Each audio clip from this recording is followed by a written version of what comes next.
Using Sydney public transport is the easiest way to explore the city without having to worry about traffic or parking. But I know it's not always straightforward. You might wonder, do you need a ticket or a card? Or how do you transfer between services?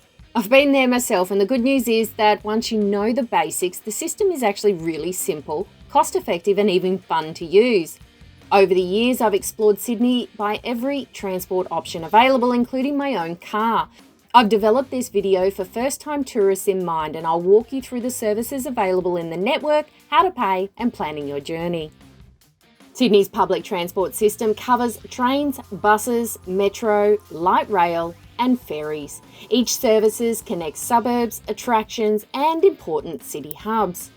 I found you can even reach almost anywhere without needing a car, from Bondi Beach to Parramatta and even out to the Blue Mountains. For tourists, the variety can both be a blessing and a little confusing. Together, all these services run daily from early morning until late at night.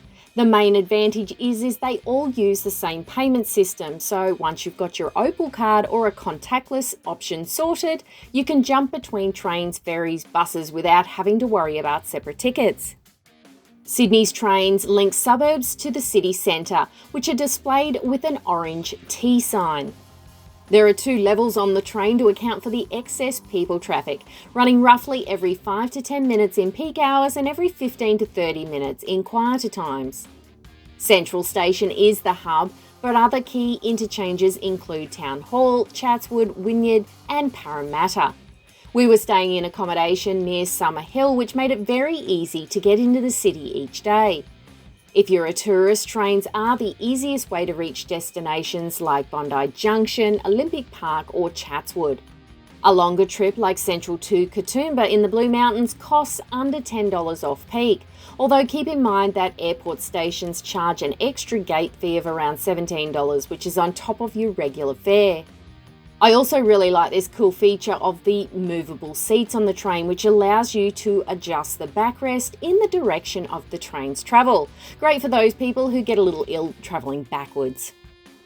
The Sydney Metro is a driverless train line that runs between Tallawong in the north to Bankstown in the south, with city stations at Martin Place, Barangaroo, Gadigal and Central. But eventually this will include connecting to the city to Parramatta, which is under construction.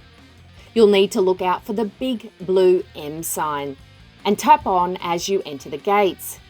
Services are frequent, often every 4 minutes during busy periods. I'm going to use the Metro line just to see what it was like, as Sydney currently has the only fully automated driverless train service in Australia. To be honest, I've used driverless trains in China and Japan, and they seem to work the same here.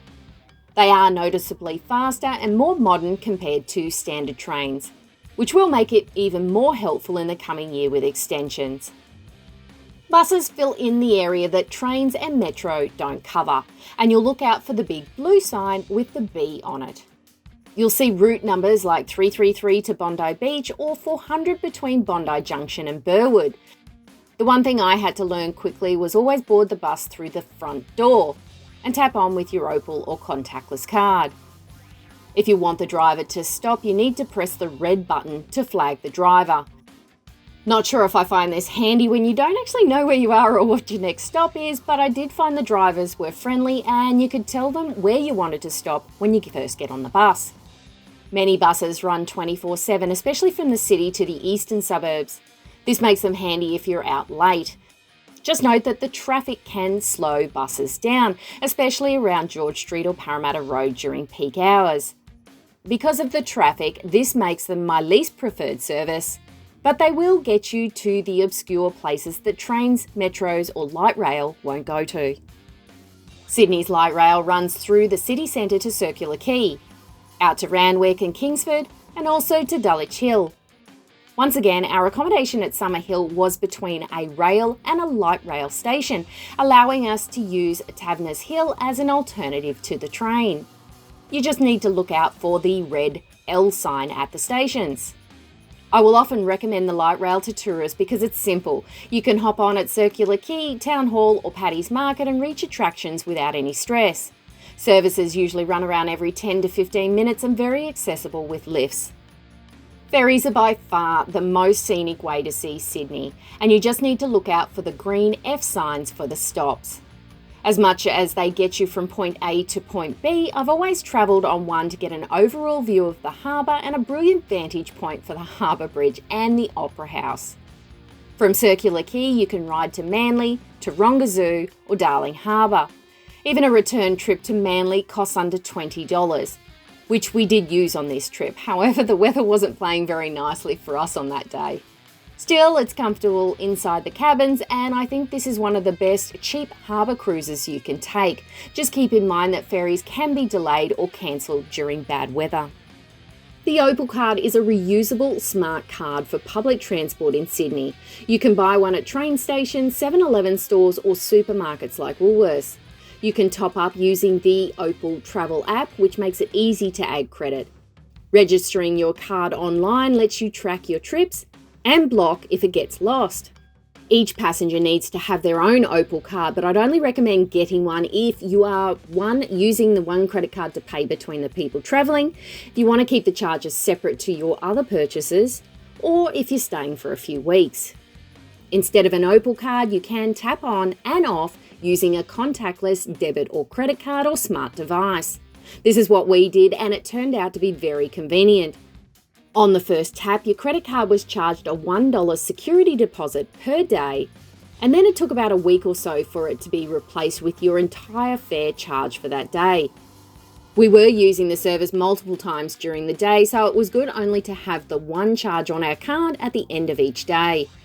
The fares are the same as an Opal card, and the daily and weekly caps still apply. Just make sure you always use the same card to tap on and off, or you could end up paying double. Single trip tickets are available from machines at major stations. They are more expensive than using the Opal card or a contactless payment, but they do come in handy if you're not using the public transport much, like for a one-off ride, or you have multiple people or a family travelling under the one credit card. You can also use these machines to top up your Opal card or check your balance. Sydney fares are calculated based in distance and mode of transportation. Train fares increase for longer trips, while buses and light rail are cheaper for shorter distances. Off-peak fares are around 30% less and apply outside the morning and evening rush hours. There's also an airport station surcharge of around $17, which adds a fair bit to your fare. Discounts make Sydney public transport much better value. There's a daily cap of $19.30 for adults, a weekly cap of $50, and unlimited travel on weekends and public holidays for $9.65. Transfers between different modes within 60 minutes also gives you a discount, so switching from a bus to a ferry within that 60-minute time frame doesn't charge a separate fare. The days we spent exploring the city cost us anything between $10 to $20 per day, but we were getting on and off the public transport services a lot. Sydney also has some free services that are perfect for tourists. While I didn't get to try them out on this trip, I wanted to let you know that they're there. This includes the Village to Village shuttle, which runs Thursdays and Fridays linking King's Cross, St Vincent's Hospital and Surrey Hills. The Baylink shuttle connects Road Station with Wentworth Point on weekdays. The Manly Hop, Skip and Jump are 4 free minibus routes around Manly, great for exploring without the extra cost. And the Parramatta Route 900 is a free shuttle running around Parramatta CBD daily. These services are small bonuses that most tourists never hear about. The easiest way to plan your travel is with the Opal Travel App. I use it constantly because it shows the trip's times, costs and transfers. For first-time tourists, I suggest checking timetables before heading out to places like Bondi or Manly, especially on weekends when services can be less frequent. The apps also notify you of delays or track work, which is common on train lines on Sundays. I was saving my common trips, filtering by the types of services, while also giving me the walking distance and times of the next available service. I was also using it on the bus to help me track where I was, ultimately knowing what the next stop was and pressing the red button. You can even load up your Opal card or credit card into the app to keep a record of your trip data. Just know that you need data service to use the Opal app, so if you're travelling from overseas, it means purchasing a local SIM or loading up an eSIM on your phone and using it as needed. There are also some useful etiquette points when using any public transport in Sydney. This includes always boarding buses from the front door and make sure you tap off at the back. Stand on the left side of escalators so others can walk past. And on trains, please let passengers exit before you board. I think the Sydney public transport makes exploring the city simple, affordable, and even enjoyable once you know how it works. But now that you know how to get around, please click here for my video on all the things to do in Sydney. Thanks so much for watching, guys. Please give me a like if you enjoyed it, and I'll see you for the next one.